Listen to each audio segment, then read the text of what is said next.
हुकूमती मुज़ाकराती कमेटी के रुकन सेनेटर इरफान सदीकी ने कहा है कि पीटीआई के मुतालबात कल तहरीरी तौर पर हमें मिलेंगे। जुडिशल कमीशन समेत दीगर मुतालबात पर मुशावरत की जाएगी और पीटीआई को जवाब देंगे। सियासत में नशेबो फराज आते रहते हैं। उन्होंने वाज़ेह किया कि मुज़ाकरात अपनी जगह और अदालती मराहिल अपनी जगह हैं।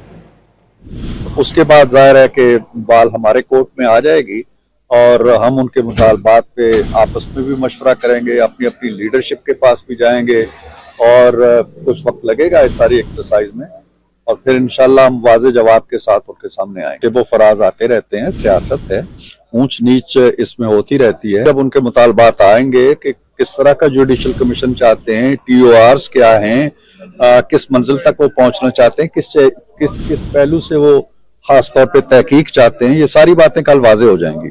तो उसके बाद हम जरूर गौर करेंगे। मुज़ाकरात अपनी जगह चलेंगे, जजा, सजा, अदालत, ये मराहिल अपनी जगह चलते रहेंगे, ये हमारे दरमियान तय है।